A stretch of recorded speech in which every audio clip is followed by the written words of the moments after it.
you for making it to this early presentation. So presenting together with me today are Dr. Qingyang. She just has said hello, and then Dr. Zhang, and hopefully she will show up later. And hello. Oh, okay. Yeah. You're here. So, and the topic of our presentation today is Demystifying PSE, hearing the voices of 2020 PSE students and teachers. So you can tell from this title that the presentation is meant to reflect on the successes and lessons learned from the 2020 PSE and how these insights can fit into the design and delivery of the 2021 PSE course.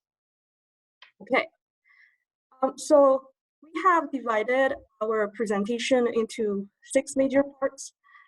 I'll start off with a brief overview of the 2020 PSE, and followed by a summary of the survey data that we collected in 2020 summer. I will then present the findings from the first survey conducted with 143 PSE students. Then Qingyang and Wei will take over to discuss the findings from the end of the course survey with 323 students. Findings from the end of course survey with 31 PSE teachers will also be introduced. I'll finish off by outlining some changes that we plan to make based on feedback from students and teachers. The presentation will last about 40 minutes, and we're ready to answer your questions near the end. Okay, so for those of you who are not familiar with the 2020 PSE, and there are 2 courses of different lengths, 5 weeks and 8 weeks, teaching XJTLU master's applicants who hadn't met the program language entry requirements by either half or 1 IELTS band. And this year, the 2 courses will be merged into 1 course of 8 weeks. Last year, a total of 342 students were enrolled into the 2 courses, and they were taught by 10 and 35 teachers respectively with the 2 courses. Both the courses consisted of 2 strands: integrated skills, i.e. reading and writing, and speaking.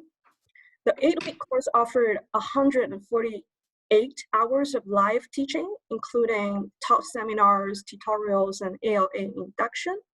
The students were also required to do 80 hours of self-study, averaging 10 hours per week.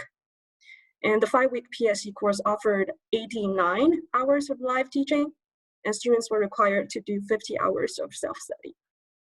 Also, as you can see from the left side of the slide, students were divided into 4 major classes: IBSS for students majoring in business programs, math and computing, science and engineering, and humanities and social sciences. Okay, I'd like to highlight some of the features and achievements of the 2021 PSE. And in retrospect, I still feel very proud of the achievements that we made last year. Firstly, 2020 PSE is a prime example of student-centered teaching. Despite the short length of the course, students' feedback was regularly collected via surveys and regular meetings with students' representatives and conveyed to the tutors in a timely manner. The PSE students were also advantaged by small class size, with 2 tutors co-teaching a class of 10 to 15 students. The 17 is really rare. 16 or 17 pretty rare. So the average class, I think, is really about 13 students. And because of the low staff-student ratio, and each student received individual tutorials throughout the course that focus specifically on their own areas for improvement. Okay, secondly, considering the fact that the majority of PSE students had no previous experience with IELTS and its embedded functions, induction was provided well before the courses start to acclimate students to the online learning environment. Sam Evans, Deputy Director of 8-Week PSE, who is also the 2021 PSE head. And he authored Online Learning Expectations for Students, and a video and PPT was created for PSE students outlining expectations for online learning in synchronous sessions, and which led to far more consistent levels of engagement. Also, 5 IT videos were made as part of the course orientation. Okay, also due to the unique circumstances, the 2020 PSE was conducted online. I think everybody knows that. So, which necessitated a rewriting of the syllabus and materials to ensure feasibility and effectiveness in an online learning environment. And to this end, the syllabus was designed to include both synchronous online learning sessions taught via BBB and asynchronous materials that gave additional practice of the skills and language taught in the synchronous sessions. So owing to this collaborative effort of the PSE directors and the curriculum team, a bank of online teaching resources and materials was set up, which has laid a solid foundation for the online delivery of the 2021 PSE. Okay, finally, I want to mention assessment.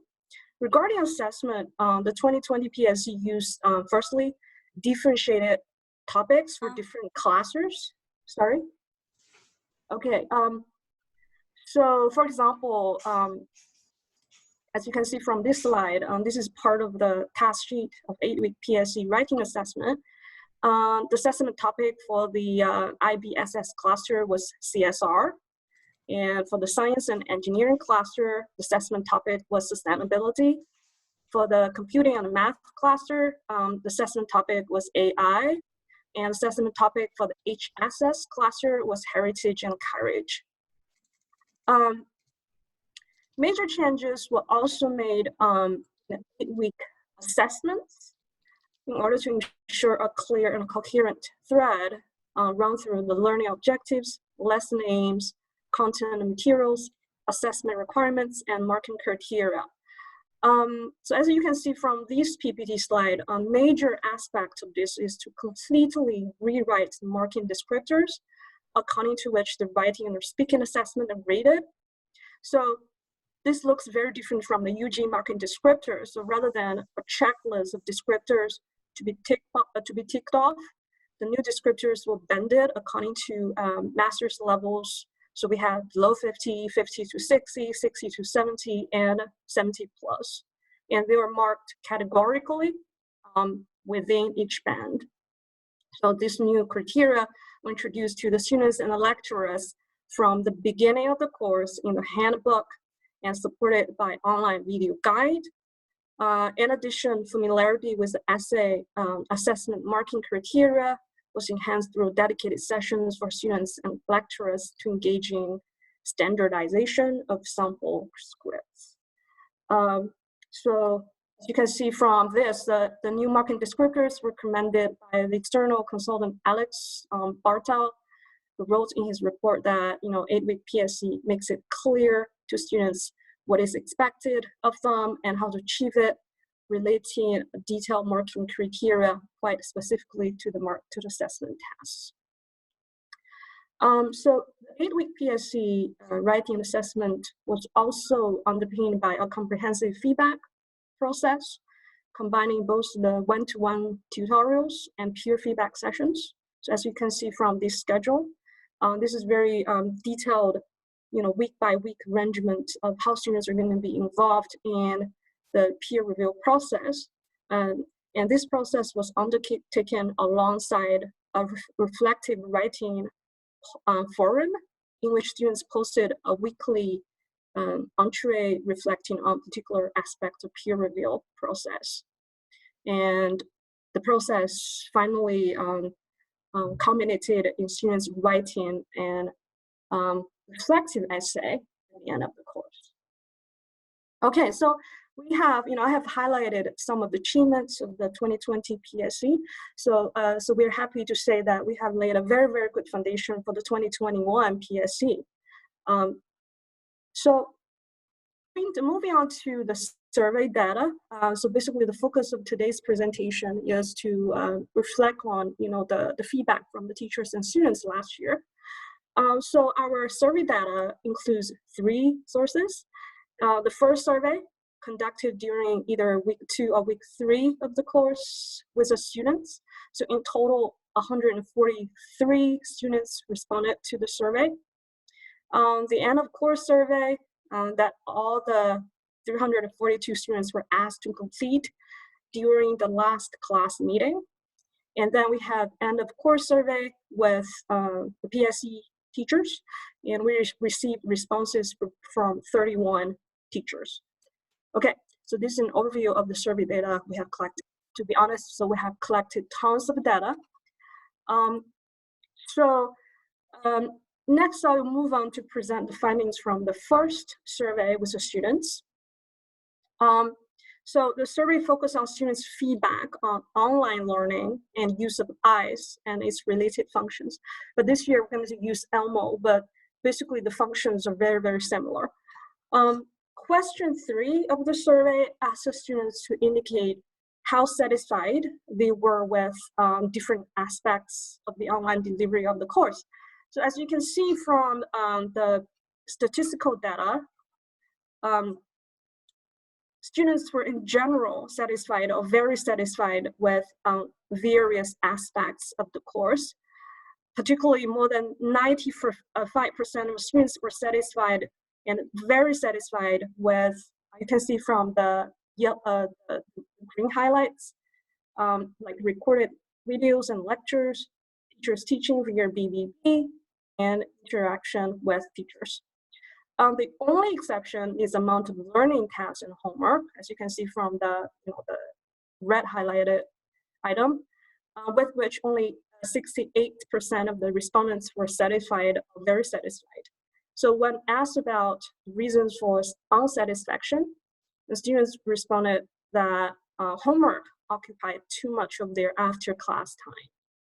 And this may suggest that some students were not mentally prepared for the intensity of the course, and the fact that they needed to spend at least 2 hours per day to do self-study.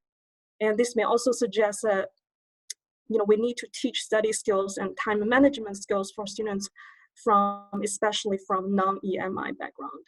Okay, so I think this is really, really good lesson for them, right? So, and their master's programs are actually very, very intensive.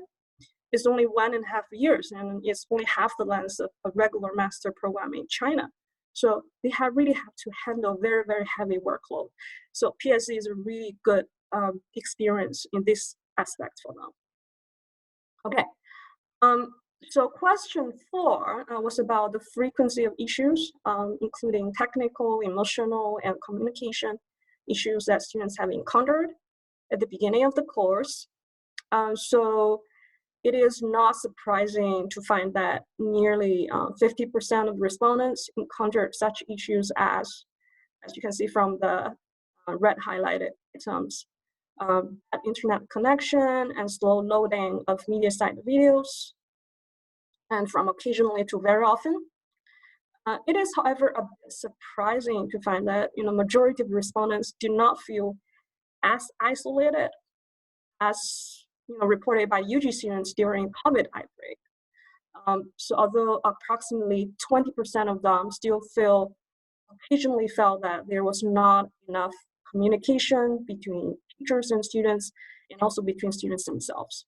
And it was difficult to be motivated or concentrate in an online environment sometimes. I think this is a pretty common situation, and given our experience with online teaching during COVID. So this question is kind of interesting. So in order to find out whether students would believe that classroom teaching would be more effective than online teaching, question 5 asked students to compare these 2 modes in 5 aspects.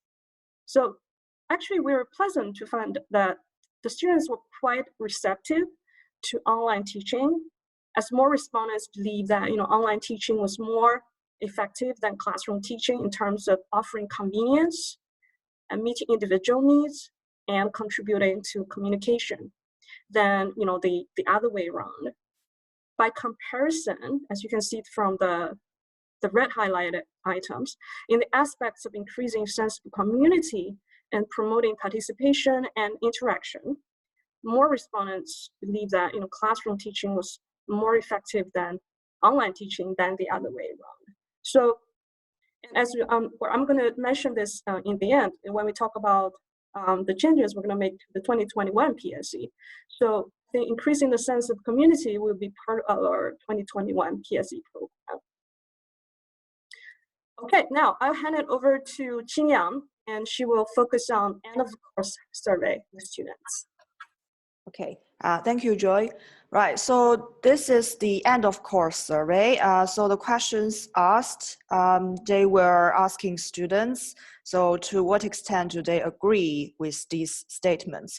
So this is kind of like our module questionnaire we have each semester, but here it's slightly different because we added in some questions about online learning. So it's slightly different from the normal MQ. Right, so here we're presenting results from a total of 323 students, which is combining the 5-week and 8-week students together. Okay, so you can see this table is about their evaluation of the whole course, including the materials, the overall course, online activities, feedback, managers and directors, and what they feel about the course overall.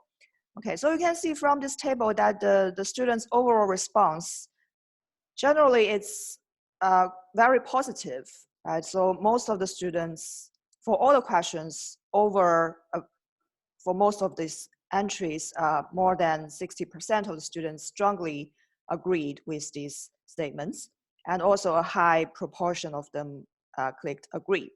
Right, so you'll see that a similar number of students clicked strongly disagree to each of the item. So here I think that perhaps the students, they click the wrong item, right? So because it's always 17 students who click strongly disagree, I think maybe they messed around, they thought it strongly agree or something. So I don't think it really accurately reflect their real opinions, right? So I would say the real students' perception may be still better than this table, right? So now I've highlighted a few items. So although 2 of them are highlighted in red, still it's quite positive, right? It's just not that high, not that many students click strongly agree as other items, but still they are very good results. So one of the red things is the course is well designed. Well, still 60% students said they strongly agree that it's true, but still maybe there's some room for improvement for us to think about how to make it even more well structured, and telling students how the whole curriculum runs throughout from the beginning to the end, so then the students are clearer about our course design. Right. Another red thing I highlighted here is the online activities such as BBB sessions. This is perhaps not that surprising because previously we also see that students said because of internet connections, right, of BBB, so there sometimes is some problem with BBB. So it's not surprising that some of them maybe not feel so good about some of the online activities. So yes, if we, well, we can't do much about connectivity, but what we can make sure is we try to make a connection between the asynchronous and synchronous activities, and we make it clear to the students which activities are optional, which ones are compulsory. Then maybe that's a better way forward. Okay, so one of the things I highlighted in green, which is particularly receiving good feedback from the students, is about the managers and course directors. And it says that we are helpful in responding to my questions and concerns. So we're glad to hear that, and I believe this will continue in the upcoming PSE courses. So overall, you see all the items, students mostly agree that it is helpful. Assessment materials is helpful, and the overall the course is a good learning experience. Okay, next slide, please. Yes. Okay, so now this table is about the writing tutor. Okay, so again, you can see overall it's very, very positive. So I've highlighted 2 items in green. You can see almost 75% of the students strongly agreed with this statement. So one thing is the writing tutor is knowledgeable about the course's content. So yeah, this is what we expect because the teachers we have, they have taught on the in-sessional EAP programs for many years. A lot of knowledge here is transferable to the PSE course as well. So yes, the students think that teachers are knowledgeable. And also the writing tutor provide helpful feedback on my work. This is also rated very highly by the students. So for this, I also checked again into the ICE drop boxes. I checked the one on PSE 5 week, and I found that indeed we have provided many chances of formative coursework. And for most of the coursework, the teachers have given much time in providing them feedback. So I found that there are 3 job boxes for formative tasks, such as one is the annotated bibliography, and then a paragraph, body paragraph writing, and then the whole essay draft. So in total, there were 3 quite standard formative tasks, and most teachers, they gave detailed feedback on this. So I would say that the writing tutor, they really did a great job in providing feedback last year. Of course, you may think that it is also, of course, a quite big workload for the teachers. So this time, teachers involved in the PSE courses, we can negotiate and find out a better way of how to balance the feedback we can give to students and teachers' workload. Right. So one thing I highlighted in red, although still this isn't low anyhow, but it's just something we can improve perhaps. So the writing tutor stimulated my interest in the course's content. Again, I would say this is not very surprising if it's relatively lower than the other items, because we know that writing in nature, it is not as engaging, as fun as some speaking activities perhaps. So and of course, many skills we need to teach in writing are quite dense, maybe quite difficult for students to take in a very short time. So this time we can think more about how to make the materials more engaging, more relevant to the students. Okay, next slide, please. Right, so this table is about the speaking tutor. So similarly, you can see again, it's very positive.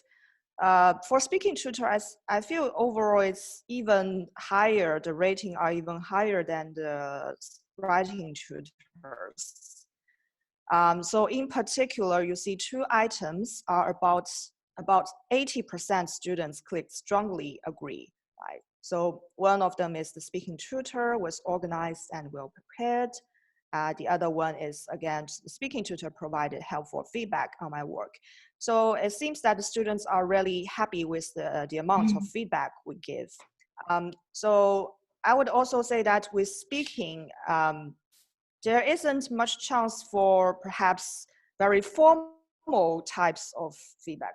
Because in writing, we can give some comments in a Dropbox. But speaking, perhaps we don't need to do that kind of formal feedback, but still we need to think about how to put feedback into our informal communications and interactions with the students after they have done some speaking practices. Right. So yes, the students are happy with the speaking tutor overall, the interest stimulated by speaking tutors, materials, and the speaking tutors' knowledge about the course.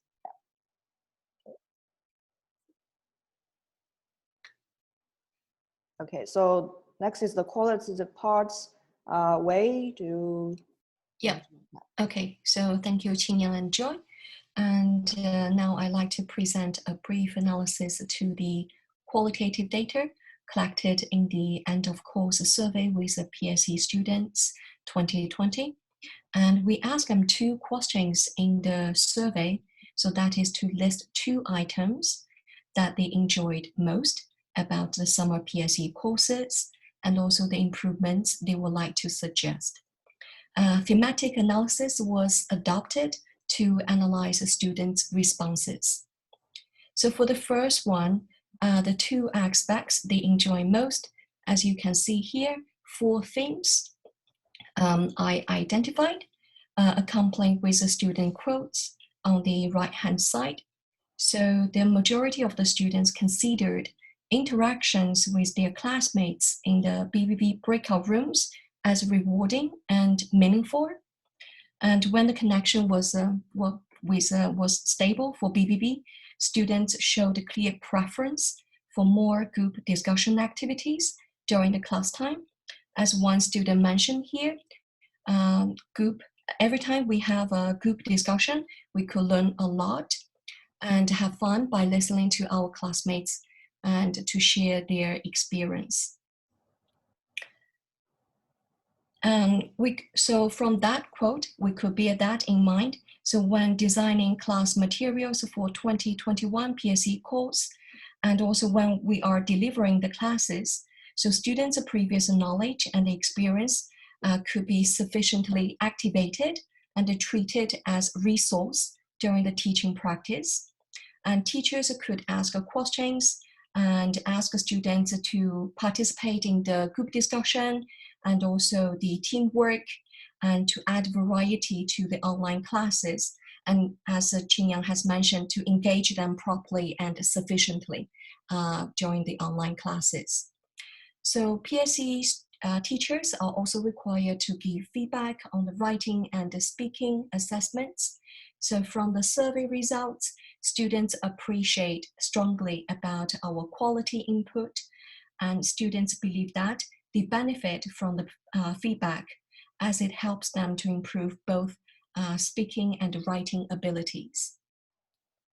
And students also acknowledged teaching materials in theme 3 and the overall course planning.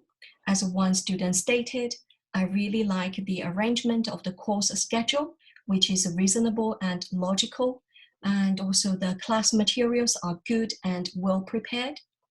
And for the PSE course this summer, we will remain these favorable attributes, and together with some necessary revisions to the teaching materials. In addition to the teacher feedback, the overall course planning and materials, the respondents also feel very satisfied with their own achievements in speaking and writing areas.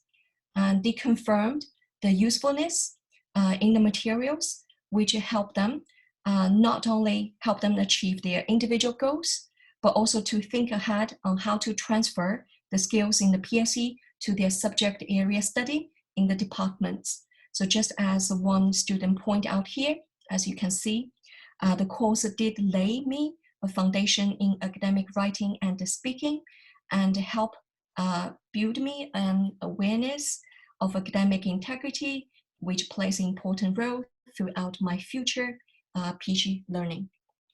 Okay, and for the next one. Yep. For the changes they would like to suggest, so the first area for improvement is the schedule for the afternoon class. As the students, many of them in the survey felt the lunch break was too short, and it has affected their performance in the afternoon class. And secondly, the previous one, yeah. Yeah, thank you. And also secondly, the BBB access. So from the quantitative data, and I think you all had a knowledge about the problem of internet connection, and also the loading time for the media site videos. So as most respondents reported, the access to the BBB access and also the internet connection has been very concerning and unstable. So which is another area we should be aware of when doing the PSE online course this summer. Okay, so the next one. Additionally, next slide. So additionally, students suggested more changes to the speaking components in terms of the amount of speaking class. The current class hours seem less than the writing part, so more discussion in the class to be added. And more teamwork, and also even general speaking topics to be included. And they believe these practice questions could help them integrate into the campus life.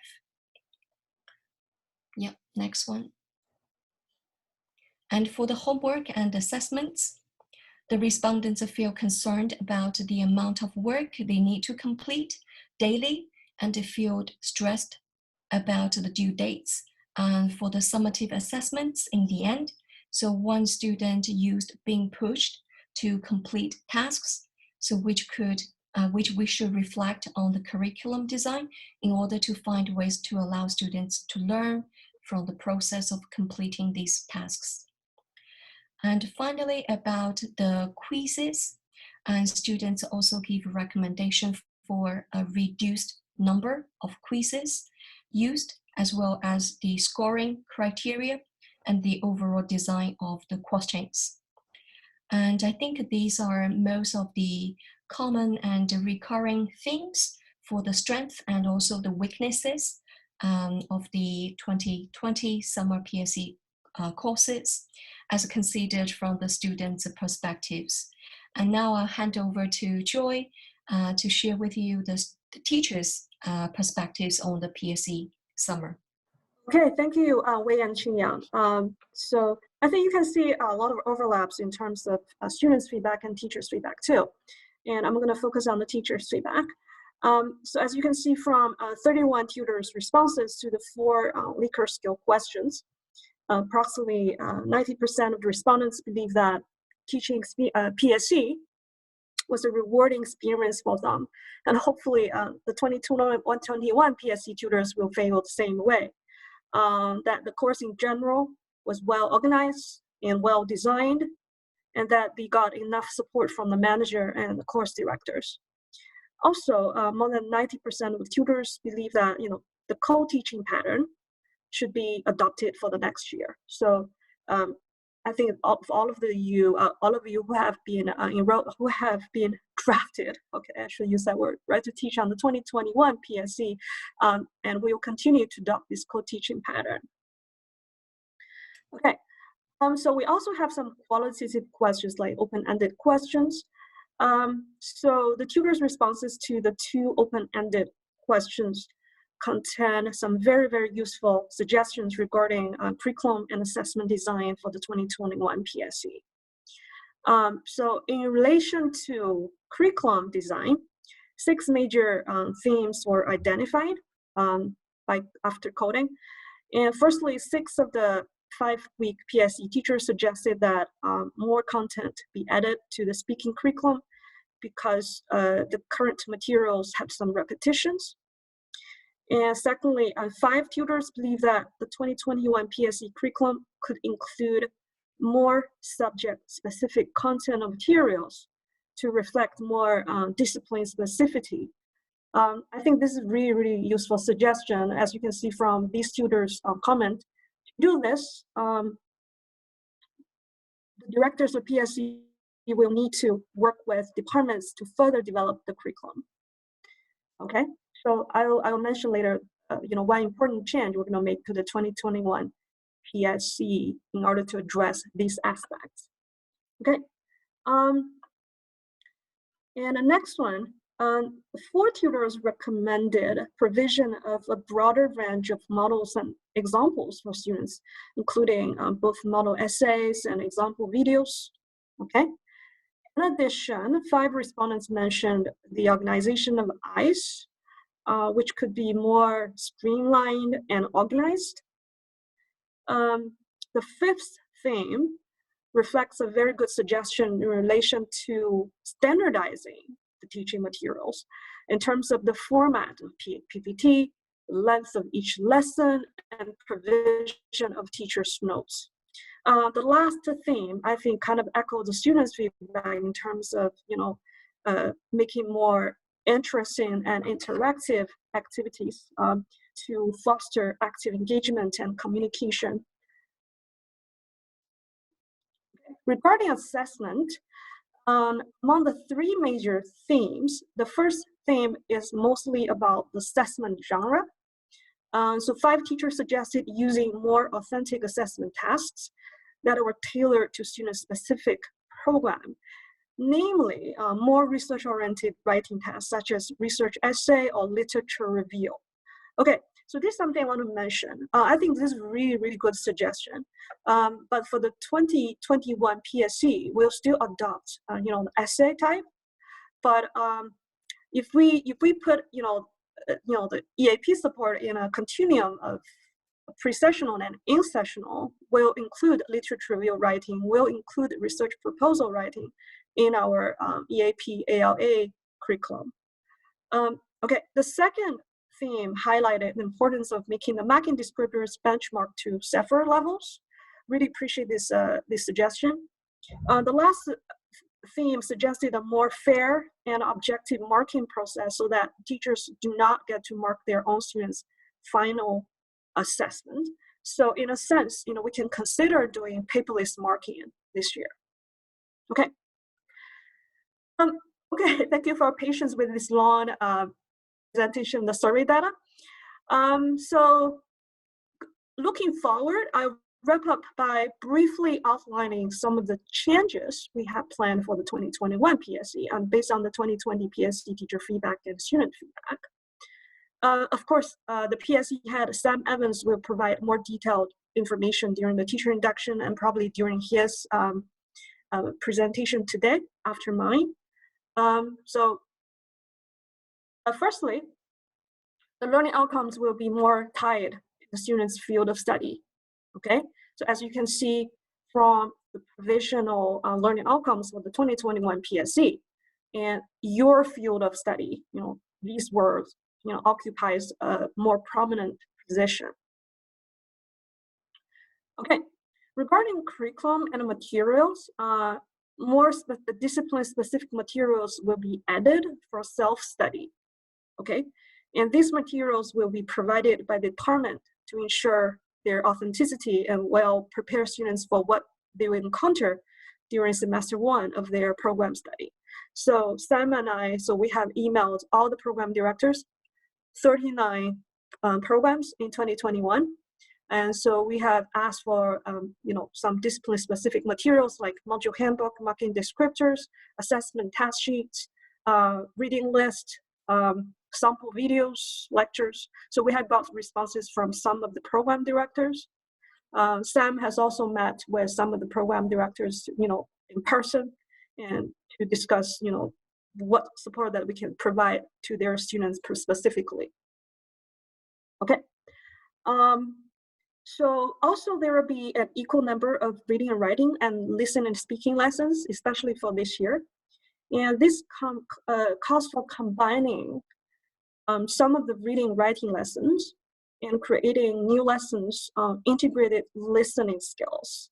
Okay, so listening is new; it will be added to the 2021 PSE. In addition, some of the reading and writing content will be converted into listening input, like recorded lectures. So the listening and speaking lessons will incorporate these flipped materials. So we want to try flipped classroom. So namely, these recorded lectures and the seminars that the students need to watch before the class. Okay, finally, in order to create a sense of community online for both the students and teachers, we plan to run a social program which may include, or will include a variety of activities for students to network and socialize online and offline. So we have got Tace and Anna, who have volunteered to lead, the student, the social program. So which may include foodie clubs, speaking club, virtual tours of Suzhou and talent shows, etc. And we'll also organize weekly PSE community practice sessions for teachers to share their best practice on area of interest and expertise. And Ellen Meek has already volunteered to lead this area. And so I think with all the teachers' effort, so we really look forward to a more successful 2021 PSE. I think that has bring us to the end of our presentation. I really thank you for your patience and listening to our long presentation. Should you have any questions, and feel free to ask. Okay, there is one comment in the chat. So previously, Jumu01 asked, could it be that the 70 students really strongly disagreed with all the items? I don't know. I don't know. Well, my thinking is perhaps they just messed up the wrong item. Yeah, so this is, sorry for interruption, Tia. This is actually one of the issues with the survey design. So I think, I don't know to what extent that students are more used to 1 to 5 or 5 to 1 kind of Likert skill, right? So if you put strongly agree or strongly disagree at one end, some students, they would look at it the other way around. So actually after the survey, the reason why we got 343 responses from the students, and the actual number of students was only 342, was because some students said, oh, I just noticed, we gave the wrong answers. So they redid the survey later. And they apologized for giving the wrong answers. I think that might be one of the reasons the students misread the Likert skill. And we have to admit that some students are unhappy with the course for certain reasons. But in general, as we just mentioned, the students are in general pretty satisfied with the course. Let me see some of the other questions. And Patrick said, I'm making it my mission to remind everyone that we can change it. Okay, sorry. On self-study materials provided by program directors, Molly asked this question. I think I just mentioned it. Basically, we want to, I think, Sam, are you here? Oh, hello. I'm okay, here. Sam, do you want to mention something about self-study materials? Because you're the PSE head. Yeah, sure. Hi, everybody. So always we have comments from program directors and lecturers on master's programs that students are insufficiently prepared for the ideas of the topic that they're going on to study in their subject. Not particular, I'm not talking about this university. This is comments that we have in every university I've ever taught in, I'm sure all over the world. So it's a bit of an age-old problem how to include subject specificity into a short pre-sessional course. So my view is the best way to do this is through self-study materials, partly because we as pre-sessional teachers, well, speaking from my own perspective, some of us might have specialist other areas, but I think that most of us are just specialized in language teaching and EAP teaching, not to prepare students for, the specific ideas in financial computing or in urban design or in any of these other master's areas that students are going on to. And let alone there are very few published EAP resources in many areas, some in more in some areas than in others. So I think the best way to do this is through self-study. Obviously, this creates other questions about time management. Students have already commented in previous years about the amount of homework. But I can guarantee however much self-study we give, there will always be comments about the amount of homework. That's just a given. And also about students, self-study, autonomous learning skills. But I think that we are more equipped to be able to help students to develop those autonomous learning skills and to provide them with self-study materials. So I'm in the process of talking to departmental heads with with Joy's help, we've emailed all of the program directors from all of the, I think, 48 different master's programs. Is that right? 39. 39 different master's 39, yeah. Okay. Many of them have already replied and sent us some what they consider to be the most useful materials that they would want the students to engage with before coming onto their course. And I've had some good meetings with a few departmental heads from different master's programs already, where I've been able to explain in more detail the situation, and they've really been able to give me more detail about what they think the specific needs of these students coming onto the course are. So one of the jobs that we've got to do over the next few weeks before the start of the course is to try and organize all of this self-study material that we've been given and present it in some kind of coherent way on the LMO page so that students will be able to engage with that. And I'm recommending that students can spend a couple of hours on that each day, but you know how much they realistically spend on it, we will have to see.